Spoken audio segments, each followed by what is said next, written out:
할렐루야! 우리 하나님의 은혜가 저와 여러분들에게 오늘 넘치는 거룩한 시간 된 줄로 믿습니다. 우리 양옆으로 앞뒤로 한번 인사하겠습니다. 오늘 하나님께서 우리를 만나십니다 하고 인사합시다. 오늘 하나님께서 우리를 만나십니다. 오늘 하나님께서 우리를 만나십니다. 또 이렇게 한번 인사하죠. 하나님은 좋으신 분입니다. 시작. 하나님은 좋으신 분입니다. 하나님은 좋으신 분입니다. 할렐루야. 하나님은 좋으신 분입니다. 하나님은 우리가 감당할 수 있는 힘을 주시고 감당할 수 있는 모든 것들을 이루어 주시는데, 때때로 고난도 우리가 감당할 수 있는 고난을 주셔서 우리로 그 고난 안에서 힘을 얻게 하시고 그 고난을 통해서 내가 더 강해지는 귀한 역사를 일으켜 주실 줄 믿습니다. 인생이라는 것이 세상에 많은 문제들이 있는데 하나님 그 문제를 해결해 주시옵소서는 솔직히 답이 아니에요. 왜냐하면 평생 살아가면서 문제는 없을 수 없습니다. 계속 우리 삶 가운데 문제가 있을 수밖에 없죠. 그러나 하나님 앞에 우리가 기도할 것은 그 문제 가운데 쓰러지지 않게 하소서, 그 문제를 이길 수 있는 능력이 내 안에 있게 하소서. 이게 우리의 기도 제목이고, 결국 하나님께서는 그 능력을 키워주시기 위해서 끊임없이 고난도 주시는 것이고 이 연단을 주시는 거죠. 결국 그것을 통해서 세상을 능히 이겨가는 저와 여러분들 될 줄로 믿습니다. 너무 좋은 것들 바라지 아니하고 소소하지만 감사하며 살 수 있길 주님의 이름으로 축원드립니다. 태국에서 이 왕들이 가끔씩 신하에게 선물을 하나 줍니다. 그 선물이 뭐냐면, 태국은 이제 코끼리가 많잖아요. 코끼리가 많으니까 그 중에서 특별히 하얀색 코끼리는 상당히 귀한 코끼리라고 합니다. 그래서 이 하얀색 코끼리를 특별히 아끼는 그런 신하에게 선물로 주는 거예요. 그러면 그 코끼리를 정말 정성스럽게 키워야 될 거 아닙니까? 왜냐면 왕이 준 거니까 정성스럽게 키워야 되잖아요. 그래서 아주 그냥 열정을 다해서 정성스럽게 키워야 돼요. 그 집도 허름하면 안 됩니다. 좋은 곳에 재우고 좋은 것 먹여야 되는데, 그렇게 키우다 보면은 어떤 일이 일어나냐면은 그 신하의 집이 폭삭 망합니다. 왜냐하면 코끼리가 너무 먹어요. 이 보통 코끼리가 아니잖아요. 하루에도 콩 몇 자루를 줘야 되고, 그리고 그 콩 몇 자루씩을 매일매일 대줘야 되는 데다가 집도 웬만해서는 조그만 집이면 안 되는 거예요. 큰 집을 마련해가지고 그 안에 넣고 항상 씻겨주고 자는 것도 금침 같은 거를 덮어서 재워주고 이런 식으로 하다 보니까 시간이 지나면 자기네들이 먹을 것이 없을 만큼 아주 가세가 기우는 그런 상황들이 오는 거예요. 그러다가 중간에 도저히 감당이 안 되면 야반도주를 하기도 하는데, 그때는 이 왕이 이 신하를 찾아오지 않습니다. 이게 무슨 얘기냐면, 실은 하얀색 코끼리가 사람들 보기에는 아주 대단해 보이고, 야, 저거 진짜 너무 멋지다 라고 생각할지 모르겠지만, 그 하얀색 코끼리가 실은 선물이 아니라 벌이에요. 그렇게 그 코끼리를 줘서 그 사람이 그걸 키워서 결국 거기에다가 소비되어지는 모든 것으로 가산을 탕진할 수밖에 없게 만드는 그런 벌이었다라는 거죠. 오늘날 여러분들 우리 인생 가운데, 여러분들의 삶 가운데 어쩌면 상당히 좋은 것들이라고 생각하는 것들이 있을 수 있어요. 이것이 참 어떻게 보면 내게 주신 선물이 아닌가, 누가 줬는지도 모르겠지만 내게 준 선물이다라고 생각을 하고 그것을 잘 가지고 살려고 하는데, 거기에 쏟아붓는 열정이나 거기에 쏟아붓는 수많은 어떤 재력적인 그런 부분들까지도 다 거기다 넣다 보니까 어느 순간 뒤돌아보니까 나는 빈털털이고 나는 아무것도 아닌 것이 있어요. 여러분, 지식적인 것도 그렇지 않습니까? 무언가를 내가 배우기 위해서 애쓰고 열심히 해가지고 나의 모든 걸 투자했지만 내가 배웠던 것들이 별로 그렇게 크게 쓸모가 없는 것일 수도 있고, 또한 내가 추구했던 그 꿈이라는 것이 상당히 대단한 것 같아서 나의 모든 인생을 다 갈아 넣어서 어렸을 때부터 공부하고 또한 돈을 벌고 그래서 그 꿈을 이루기 위해서 애썼지만 뒤집어 보니까 그 꿈이 아무것도 아니고 실제로 나의 모든 것을 다 허비하는 그런 상황이 올 수 있다는 거죠. 여러분들, 그래서 어떻게 보면은 우리 삶 가운데 우리가 감당하지 못할 것들이 좋은 게 아니에요. 요즘 카푸어라는 말 있지 않습니까? 그 차를 정말 구입하기 위해서 자기 인생을 그냥 갈아 넣어요. 갈아 넣는데 좋은 집에는 안 살아도 좋은 차는 사야 된다 해서 자기의 모든 걸 다 했는데, 솔직히 차라는 것이 영원히 가지고 살 수 있는 건 아니잖아요. 중간에 가면 다 떨어지고 시간 지나면은 연비도 상당히 많이 들게끔 되어 있어요. 그렇기 때문에 결코 그거 좋은 것 아닙니다. 사람들 앞에서 젊었을 때는 뭔가 좀 멋있어 보이고 대단해 보이는 것처럼 보이지만 그것을 유지하기 위해서 솔직히 뭐 페라리 이런 차들은, 포르쉐 이런 차들은 한번 몰 때 1m당 500원짜리를 계속 흘리고 다니는 거랑 똑같다라는 그런 얘기를 할 정도로 엄청나게 소모가 많이 되는 부분이죠. 그래서 여러분, 이런 정말 카푸어들을 나중에 가면 정말 후회할 수밖에 없는 것처럼 우리 인생도 마찬가지라는 거예요. 내 인생 가운데 정말 내가 꿈꾸는 것이 어쩌면 사람들한테 보여지기 위해서 사람들이 와하지만 결국 내 인생을 완전히 갈아버려야 되는 그런 상황이 오는 것은 아닌가라는 걸 늘 지혜롭게 좀 바라보고 살아가야 될 줄로 믿습니다. 하나님은 그렇기 때문에 우리에게 감당하실 것을 주시고 항상 어떤 문제에 있어서 하나님은 이 선택의 기로에서 가장 좋은 것이 하나님께로부터 나온다라는 걸 우리에게 지혜로 알려주고 계신다는 거예요. 그래서 그것을 고르고 그것을 향해서 달려갈 때 하나님께서는 우리로 하여금 짐이 가볍게 하시고 우리의 인생을 능히 모든 것을 감당할 수 있는 힘을 주시는 그 하나님이실 줄 믿습니다. 할렐루야. 그래서 우리 하나님은 좋으신 하나님이에요.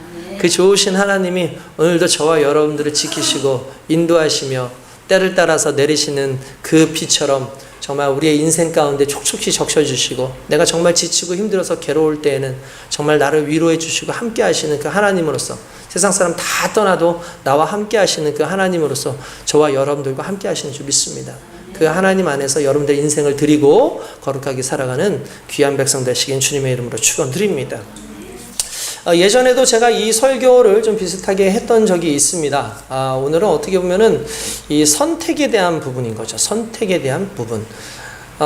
솔직히 이 경험이 많은 분들일수록 이 선택에 대한 부분에 폭이 좀 더 이렇게 좀 넓고 그리고 정확한 것들을 좀 선택할 가능성이 상당히 높지 않습니까? 그런 걸로 보면은 연세가 들어가신다는 거는 어떻게 보면은 더 지혜로워져 간다라고 볼 수도 있을 것 같다라는 생각이 듭니다. 노아에 대해서 한번 얘기를 해드린 적이 있었는데 여러분 기억나시나 모르겠습니다. 예전에도 이렇게 사람들이 좀 나이가 들어가는 것, 몸이 좀 늙어가는 것에 대해서 좋아할 사람은 솔직히 없죠.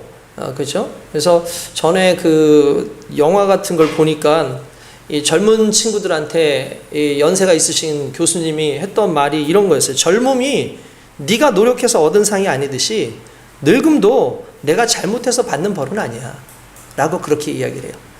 그러니까 젊음이라는 것이 너에게 상이 아니고 늙음이라는 것이 나에게 벌이 아니다. 젊었을 때는 젊었을 때에 짊어져야 될 짐이 있는 거고 나이가 들면 또 나이가 들기 때문에 짊어져야 되는 짐이 있고 모든 인생 가운데 공평하게 하나님께서는 우리에게 짐들을 주시고 우리에게 또 상들을 주신다라는 것을 의미하는 것이죠. 전에 한번 그 신문에서 읽었던 것인데 노아에 대한 연구를 했었어요. 늙어서 사라지고 퇴화되는 것이 노아다라고 생각하는데 그게 아니고 오히려 노아가 되는 것은 정반대의 현상을 일으킨다라고 이야기를 합니다. 그러니까 젊은 사람의 세포하고 늙은 사람의 세포를 일정한 태양빛에 노출을 시켜가지고 계속 이렇게 쏘이게 했어요. 그런데 세포 자체만으로 이렇게 검사를 했더니 젊은 사람의 세포는 얼마 있지 않아서 죽어버렸어요. 그런데 늙은 사람의 세포는 오히려 어느 일정 시간까지 잘 견뎌내려는 거예요. 그러니까 세포를 떠나서 이제 개체 실험을 했습니다. 그러니까 젊은지하고 늙은지를 간에다가 독소를 같은 용량으로 주입시켰는데 젊은지는 얼마 있지 않아서 죽고 말았지만 늙은지는 생각보다 잘 견뎌내더라는 거예요. 암도 젊은이가 걸린 암은 빨리 진행이 돼요. 그런데 늙은이가 암에 걸리면 이게 천천히 진행이 되더라는 거예요. 이게 무슨 말입니까? 노아는 결국 죽어가는 것이 아니라 살기 위해서 하나님께서 배려해 주시는 거예요. 그러니까 나이가 들어가면 갈수록 신진대사가 좀 이렇게 천천히 흐르기 시작하고 나이가 들면 들수록 그냥 묻어내지는 그런 몸이 되는 거죠. 그러니까 결국 어떻게 보면은 나이가 들어간다는 건 오히려 하나님께서 죽음으로 몰아가는 것이 아니라 오히려 세상의 모든 것들을 다 이제 그냥 무던하게 받아들일 수 있는 준비를 해나가는 과정이고 그리고 나서 이제 수명이 다하면 이제 하나님께로 가게끔 하는 것이죠. 어떻게 보면 그 몸에서도 이미 이 하나님의 지혜가 나타나지 않습니까? 마찬가지로 삶 속에서도 지혜가 나타나죠. 그래서 어른들의 지혜를 함부로 여기면 안 됩니다. 우리 젊은 친구들 여기 많이 있고 또 오늘 수련회 때문에 이제 또 젊은 친구들이 특별히 좀 더 이렇게 있는데 젊다는 건 어떻게 보면 경험치가 상당히 부족할 수 있다는 것을 의미하는 거죠. 그러나 어른이 되었다는 건 수많은 경험들을 해왔다는 거예요. 그 경험이 주는 것을 무시하지 못해요. 대학병원을 왜 가는 줄 아십니까? 사람들이 그냥 조그만 병원들 있잖아요. 일반 의원들도 있고 그렇잖아요. 근데 대학병원에 갈까? 큰 병에 걸리면 대학병원을 가요. 큰 병을 가요. 그러면 거기에 기술력이 좋고 뭐 많은 이야기를 하겠지만 왜 기술력이 좋을까? 이유는 간단해요. 워낙 많은 사람들이 왔다 가기 때문에 병에 대한 종류가 워낙 많은 거예요. 그러니까 임상이 많은 거죠. 임상할 수 있는 그런 부분들이 많다 보니까 사람들이 많고 많으니까 그만큼 치료법도 많이 발견할 수가 있는 거예요. 그러니까 그게 중요한 거죠. 인생도 마찬가지예요.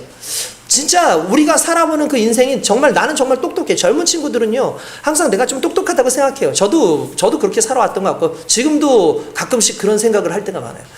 근데 이제 그러다 보니까 어른들을 좀 무시하는 경향들이 있을 때가 있는데, 오히려 반대로 어른들은 더 많은 것들을 경험해왔고, 더 많은 것들을 어떻게 보면은 축적해왔어요. 물론 어떤 지식적인 부분이나 전문적인 부분에서는 떨어질 수 있을지 모르겠지만, 전에 여러분들한테 말씀드렸지만 지식보다 중요한 건 지혜라고 얘기했어요.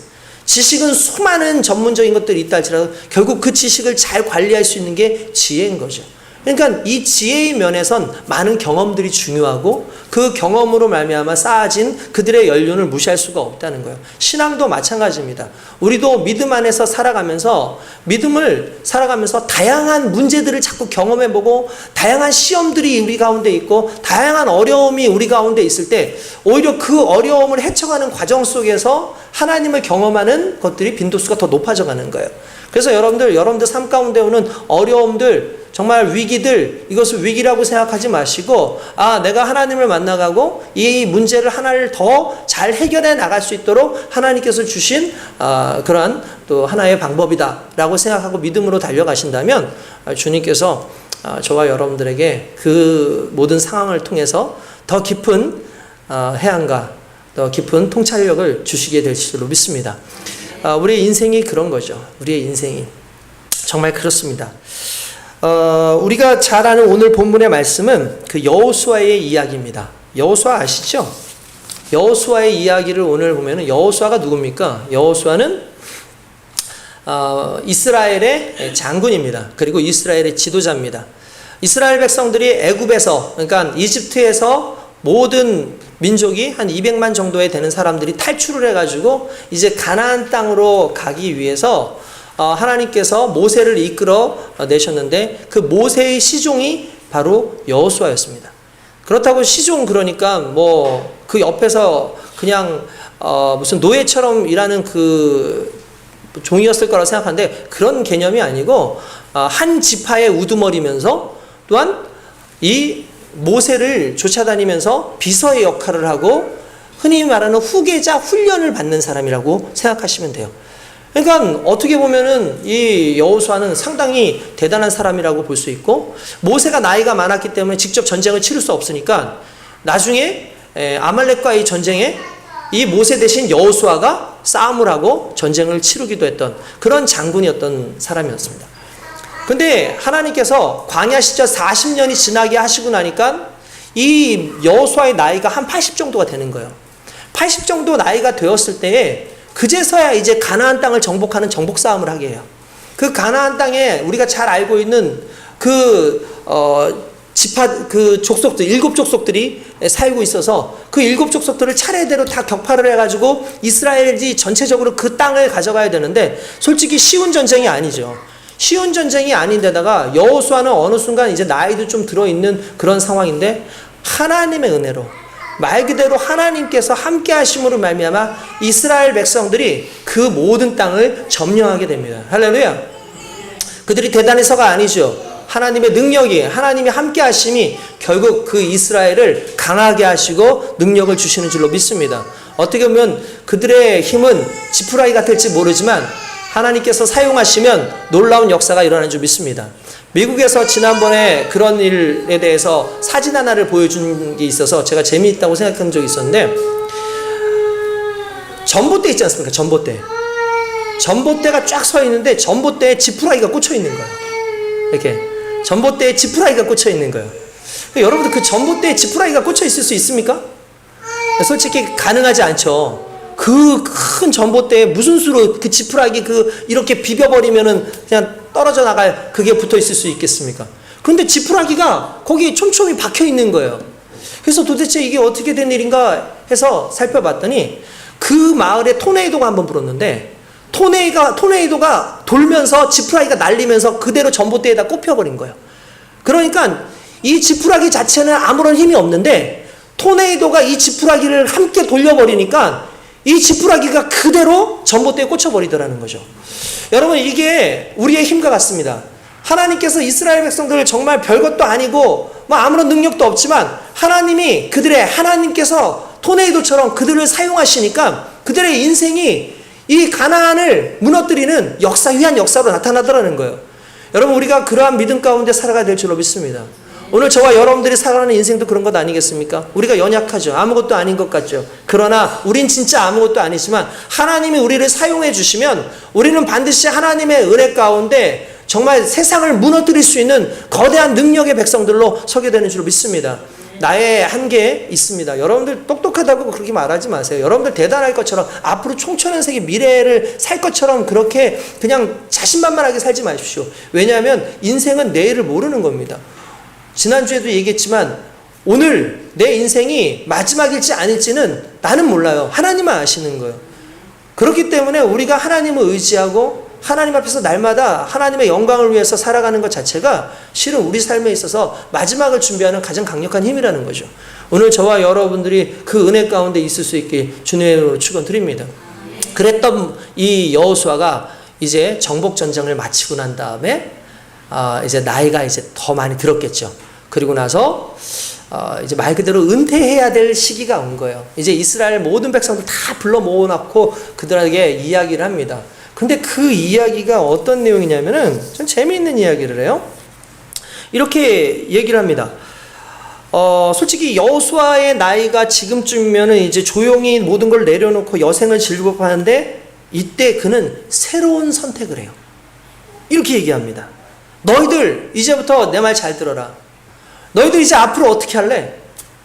너희들 이제 앞으로 어떻게 살래? 그래서 그들한테 이렇게 살아라, 저렇게 살아라, 이렇게 하라라는 걸 아주 그냥 많은 걸 설명하지 않았어요. 그냥 간단하면서 내가 경험에 의해서 보니까 이런 것도 해야 되고 저런 것도 해야 되고 이런 것도 해야 되고 저런 것도 해야 되는데 하면서 얘기를 해줄 것 같은데 유언으로서 남긴 이야기가 이런 거 저런 거 해라가 아니라 선택해.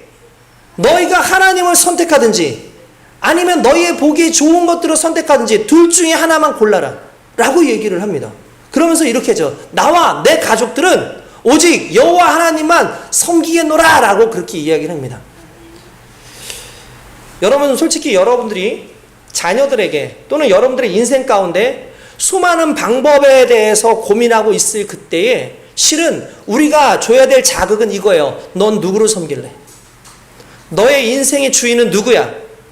너가 이제 살아가는 데 있어서 거대한 이 물줄기에서 그 물줄기를 잡아야 되는데 지류적인 거 말고 거대한 그 물줄기를 넌 어느 물줄기를 타고 가겠느냐라는 걸 정확하게 알려주는 게 실은 어른으로서의 지혜고 삶의 지혜라는 거예요.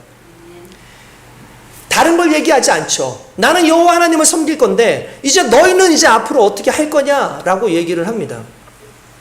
여러분 진짜 이거는 저는 참 큰 의미가 있다고 생각해요. 왜 하필이면 이 선택의 문제를 강요했을까? 왜 선택의 문제를 강요했을까? 왜 너희가 하나님을 열심히 섬길 거냐 말 거냐라는 걸 문득했을까? 지금 여러분 생각해 보시면 알아요. 자, 지금까지 이스라엘 백성들에겐 선택할 이유가 없었어요.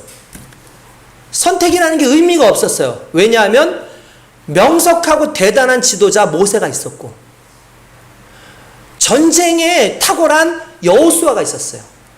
모든 선택은 누가 해주면 되는 겁니까? 모세가 해주면 되는 것이고 여호수아가 해주면 되는 거였어요. 그러니까 지금까지 선택이라는 것은 자신들의 몫이 아니었던 거죠. 아주 뛰어난 사람들, 대단한 사람들의 몫이었다고 볼 수가 있는 거예요. 그런데 이제 여호수아도 죽게 되었고 이미 모세는 죽어버렸고 이제 모든 사람들이 가나안 땅에 가서 이제는 더 이상 기적을 바라보지 못하고 자기들이 일상생활을 하면서 그 속에서 일을 해가지고 열심히 살아가야 되는 개인적인 삶을 살아가야 되는 그들에게 정말 요구할 수 있는 것은 이제 더 이상 지도자의 선택이 아니라 누군가의 말이 아니라 너희들 스스로 결정해서 너희들 스스로 선택해서 살지 않으면 너희의 인생을 제대로 살 수 없다는 게 오늘 핵심이었던 거예요. 여러분, 우리가 인생을 살 때 누군가에게 의지를 하죠. 똑똑한 사람들, 대단한 사람들, 지도자들에게 의지를 해서 그들의 선택해주면 우리가 따라가겠다고 생각을 하지만 실제로 우리의 인생의 모든 부분에 있어서 선택은 우리의 몫이에요. 우리가 선택함으로 말미암아 우리가 고르는 그것이 결국 내 삶에 적용이 되죠.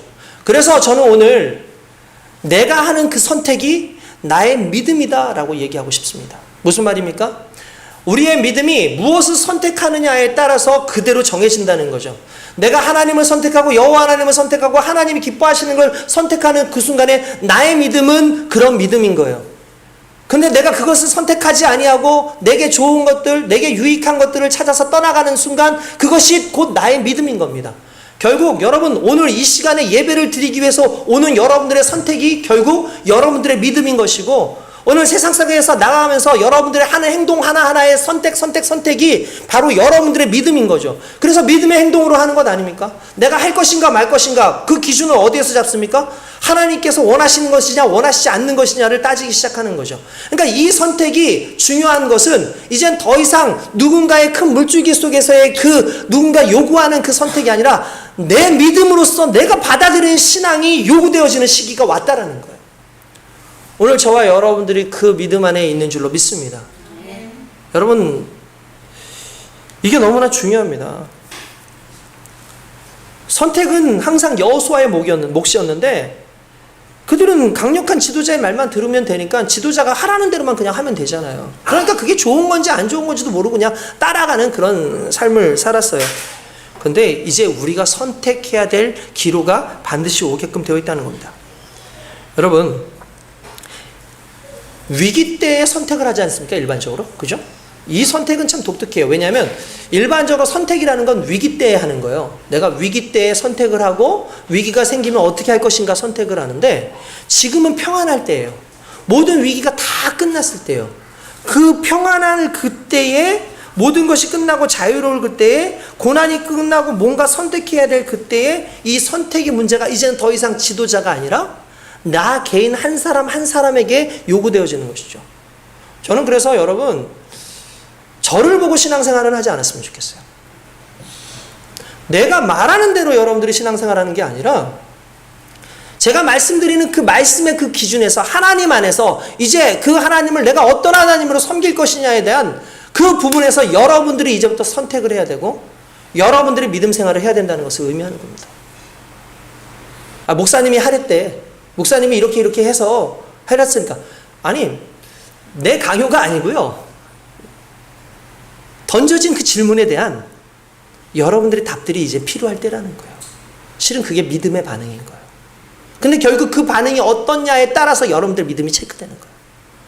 나와 내 가족들은 여호와를 섬기겠노라 라고 말하는 순간에 이스라엘 백성들은 나도 그렇게 하겠습니다. 나도 그렇게 하겠습니다. 라고 얘기를 합니다. 그러니까 그들이 그렇게 얘기를 해요. 내가 그렇게 할 수밖에 없는 이유가 우리들은 있습니다 라고 얘기를 해요. 근데 그 전에 무슨 말을 하냐면 이렇게 얘기하죠. 근데 말이야 너희들이 여호와 하나님을 섬기기를 원하는데 너희 보기에 그게 아니다 싶으면 애굽에 있는 신들을 섬겨도 좋고 아모리 신들, 흔히 가나안의 신들을 내가 섬겨도 좋아. 그렇지만 나는 여호와 하나님을 섬기겠어 라고 얘기를 하는 거예요. 그러면 이렇게 얘기를 하면 우리가 한 가지 이 속에 들어있는 내용을 알아야 됩니다. 그게 뭐냐면 여호수아는 강력하게 이 얘기를 할 수 있었어요. 왜 이 얘기를 할 수 있었냐면 보십시오. 지금 어디에서부터 탈출해 나왔습니까? 애굽에서 탈출해 나왔죠. 애굽에서 탈출할 때 애굽의 모든 식들을 격파한 게 누구예요? 하나님이에요. 방금 전에 어디를 지금 점령했습니까? 가나안을 점령했습니다. 가나안의 모든 신들을 이긴 게 누구예요? 하나님이에요. 이 여호수아는 간단하게 얘기해요. 너희 보기에는 그들이 좋았을지 모르겠어. 너희 보기에는 그들이 화려한지를 못해. 여러분, 기독교의 신앙의 모습은 그렇게 뭐 대단한 건 없어요. 형형색색이 아니에요. 아시죠? 왜냐하면 우리 기독교는 일단 보이지 않는 하나님을 믿어요. 보이지 않는 하나님을 믿어요. 근데 보이지 않는 하나님을 믿는 게 맞는 거예요. 다른 일반 종교를 가보십시오. 불상이 어마어마하게 큽니다.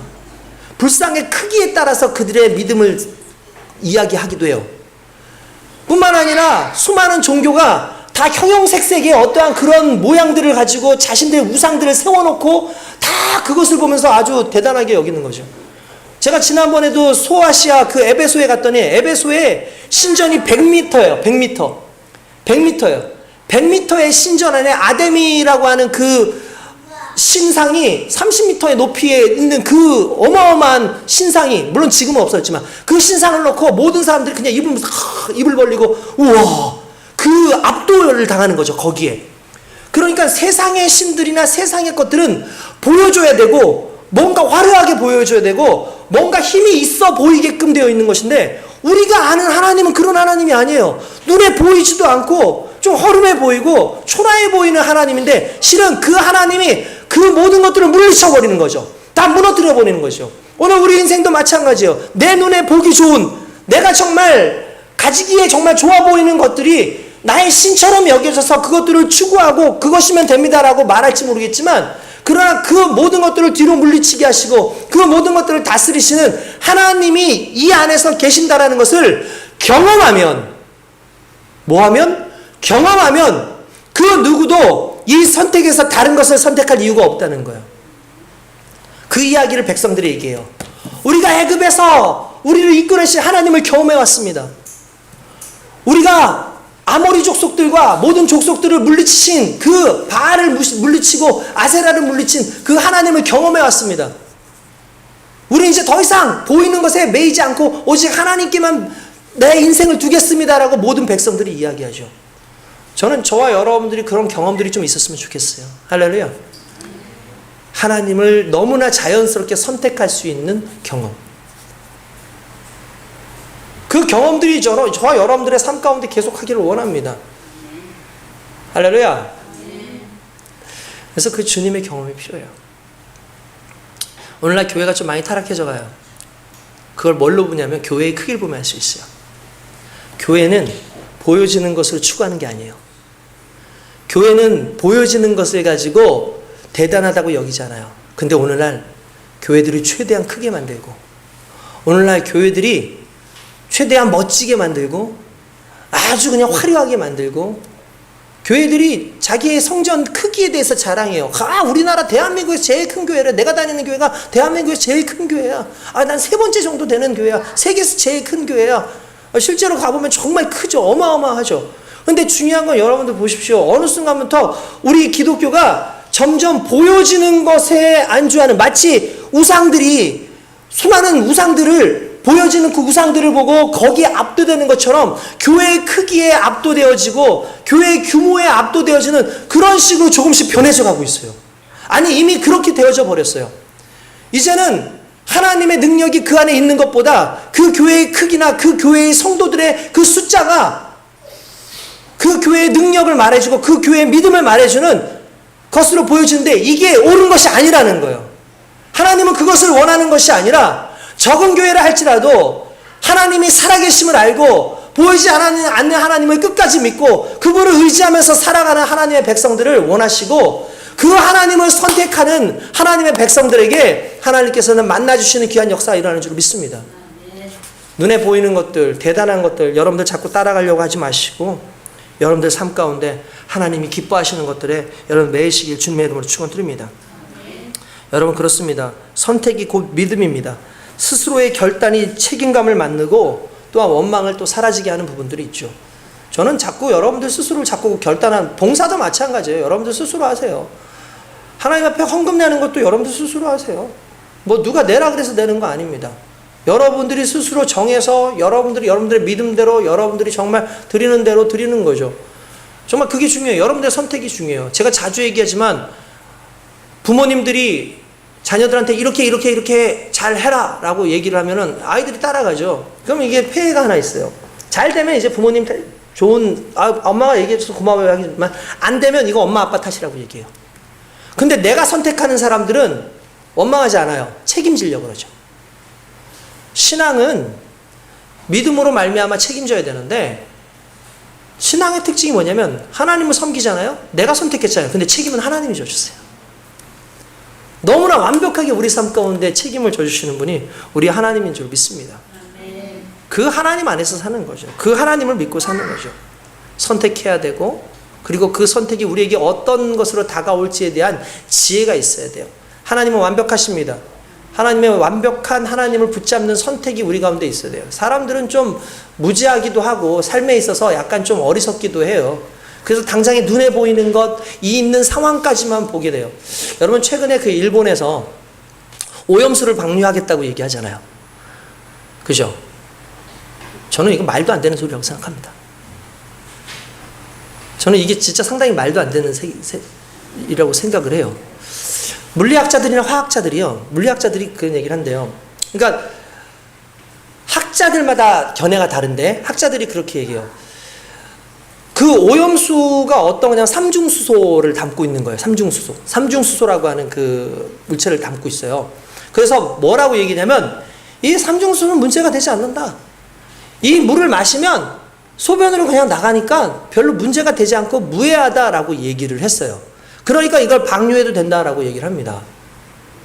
그런데 여러분, 화학자들은 다르게, 화학자들과 그냥 그 생물학자들, 환경학자들은 다르게 얘기해요. 이 삼중수소가 물속에 들어가잖아요. 바다를 타고 들어가요. 바다를 타고 들어가면은 바다 표면 위에서 무엇을 만나냐면은 계속해서 태양이 내려져요. 그럼 광합성이 되죠. 화학 반응을 일으켜요. 광합성을 통해서 화학 반응을 일으키면서 그게 독이 되는 거예요. 그리고 그 독은 어패류를 통해서 간단하게 말하면 우리에게 오는 거예요. 눈에는 안 보이니까 당장에 먹어도 괜찮다고 생각하지만 그 이후에 변화되는 요소들이 생긴다는 거죠. 이게 그냥 있는 게 아니에요. 여러분, 그렇기 때문에 실제로 우리가 지금 선택해야 되는 그 부분은 지금 좋구나, 그냥 그거 방류해도 되겠다, 이게 아니에요. 여러분, 그 이후에 그 뒤에 더 많은 문제들에 대해서 생각을 하고 선택을 해야 되는 부분인 거예요.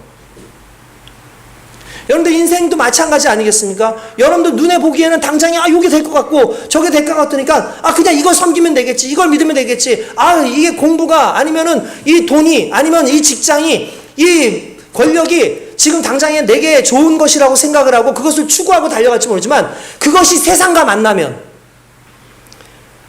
그것이 악한 것과 만나면, 그것이 부조리한 것과 만나면 그것이 독이 될 수 있어요. 그래서 가장 깨끗한 것, 가장 오염되지 않는 것, 심지어 오염된 것도 다시 정화할 수 있는 것, 그게 뭡니까? 그리스도의 보혈인 거죠. 예수 그리스도의 은혜인 거죠. 하나님의 영광인 거예요. 그래서 그 하나님을 선택해야 되는 이유는 변함이 없으시기 때문이에요. 모든 악한 것들이 다 들어가도 선한 것으로 변해서 나와버릴 수밖에 없는 그 절대 진리의 하나님을 선택하는 것이야말로 어떻게 보면 내 눈에 당장 보기에는 이게 좋아 보일지 모르고 내 귀에는 이것이 좋아 보이는 것처럼 들릴지 모르겠지만, 그러나 정말 내 인생의 끝까지 나를 책임져 주시는 그 하나님의 능력과 권능을 깨닫는 자라면 그 하나님을 선택하지 않을 수 없다라는 거예요. 오늘 저와 여러분들이 그러한 부분이 되어지기, 그런 삶을 살길 주님의 이름으로 축원드립니다. 여러분, 정말 하나님 앞에 헌신하는 거 너무나 중요하고 선택하는 거 너무나 중요합니다. 하나님의 은혜를 충만히 받으면요, 우리의 삶이 바뀌어요. 하나님의 은혜를 충만히 받으면 우리의 선택은 항상 하나님께로 가게끔 되어 있어요. 근데 그걸 은혜라고 생각하지 못하면 선택이 항상 바뀌는 거죠. 내 삶 가운데 있는 모든 상황들이, 어려운 것들, 정말 괴로운 것들, 고난의 수많은 것들도 이것도 하나님의 은혜다, 이 속에서 반드시 하나님께서 나를 세우시는 귀한 역사가 있다라는 걸 믿기 시작하는 순간부터 중요한 하나님께서 그 안에서 역사하시기 시작하는 거예요. 근데 그것을 믿지 못하는 순간 자꾸 길을 바꾸려고 그러죠. 삶을 바꾸려고 그러죠. 그래서 아까 전에 얘기하지만 반복적으로 하나님의 은혜를 경험해야 돼요. 반복적으로 하나님의 영광을 구해야 돼요. 그래서 그 하나님 앞에 기도하고 하나님의 말씀을 믿고 그 말씀을 끊임없이 우리가 경험하게 되면 우리가 은혜를 충만히 받게 되면은 답이 하나로 몰려지게 되어 있어요. 하나님의 은혜, 하나님을 선택하고 하나님의 영광을 바라보게 되는 역사로 그렇게 들어가게 되는 줄로 믿습니다. 할렐루야. 우리 하나님은 정말 이 선택의 그 모든 몫에 대해서 저와 여러분들에게 은혜를 주십니다. 야, 정말 여러분 믿음의 요소가 그런 거예요. 믿음은 끌려가는 것이 아니라 스스로 정할 때 그게 믿음인 거예요. 끌려가는 게 아니라. 우리 여기 젊은 친구들 어렸을 때 분명히 부모님들이 교회 다녀라, 예수 믿어라 그렇게 얘기를 해서 아마 믿음을 가졌을지 모르겠어요. 근데 언제 성장을 하는 줄 아십니까? 그 단계를 뛰어넘을 때 가능해져요. 무슨 말이냐면 부모님의 하나님에서 나의 하나님으로 믿어지는 그 때가 올 때에 믿음이 자라게 돼 있어요. 그래서 저는 종종 그렇게 생각해요. 요 정도 나이가 되면은 참 희한한 독특한 게 있어요. 모태신앙을 가지고 있는 친구들은 두 가지 종류로 확실히 나눠져요. 아예 중간에 나 하나님이 없다고 생각해, 난 정말 이해가 안 되라고 하는 아이들이 있고, 어떤 친구들은 무슨 소리야, 우리 부모님이 말한 대로 정말 하나님 있어, 이렇게 하는 부분들도 있어요. 물론 둘 다 중요한 요소들이 있어요. 한쪽은 그냥 그 길로 그냥 이렇게 가지는 부분인데, 한쪽은 재밌는 게 뭐냐면 고민하고 방황하고 있던 그 친구들이 오히려 자기의 하나님을 만날 가능성이 더 높더라는 거예요. 이게 무슨 말인지 이해되세요? 이전까지는 내가 이해가 안 됐어. 아버지 하나님, 어머니의 하나님이거든. 어머니 하나님 말고 어머님의 하나님. 어머니 하나님은 이단이고요. 어머니가 섬기는 엄마가 섬기는 그 하나님. 엄마가 섬기는 그 하나님으로만 내가 믿어졌는데, 어느 순간 엄마가 섬기는 하나님, 아버지가 섬기는 하나님이 아니라 내가 믿어지는, 나를 만지시고 나와 만나주시고 내가 경험하고 있고 내 인생에 있어서 나의 주인이 되어주시는 나의 하나님을 경험하는 그 순간이 오면 그 삶의 변화가 어마어마하게 나타나더라는 거예요. 저는 믿습니다.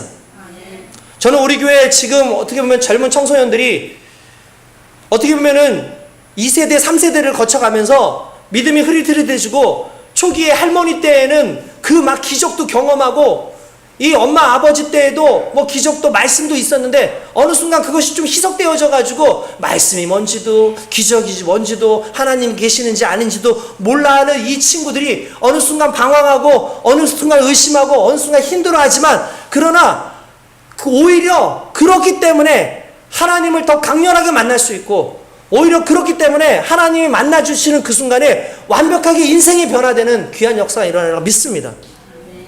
결국 그 모든 과정 속에서 우리의 선택이 필요한 거죠. 믿음의 선택이 필요한 거죠. 그래? 어머님의 하나님이 아니라, 아버지의 하나님이 아니라 내가 정말 나의 하나님으로서 그 하나님을 만나보리라. 내가 그 하나님을 선택하고 그 하나님을 결단하리라.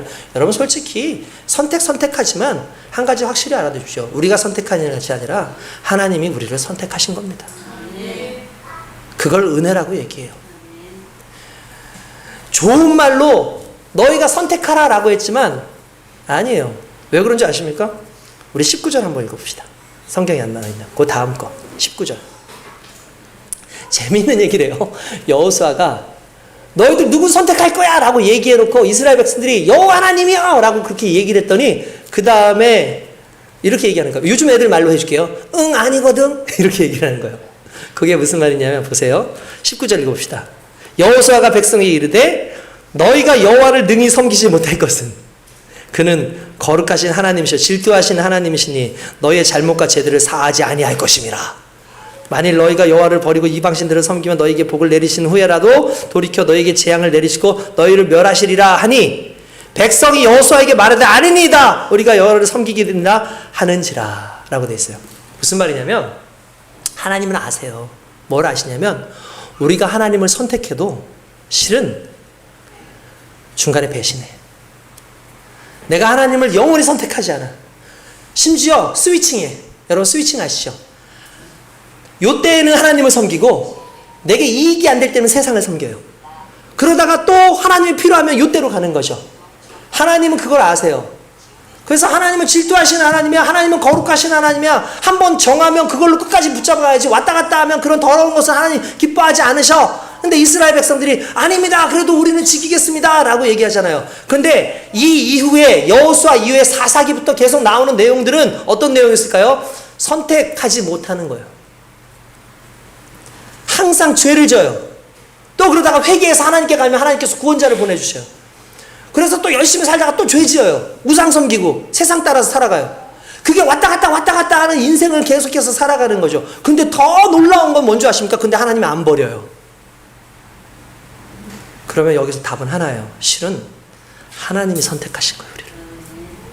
난 부족하고 연약하고 나약한데, 그래서 때때로 하나님을 배신하는데 하나님은 그런 나를 버리지 아니하시고 지금도 사랑하시고, 이스라엘 백성들이 십자가에 예수님을 못 박았음에도 불구하고 그 못 박은 그들까지도 사랑하셔서 구원하시는, 우리를 구원하시는 하나님으로서 오늘 우리에게 존재하고 계신다는 거죠. 결국 우리가 해야 되는 선택은 다른 선택이 아닙니다.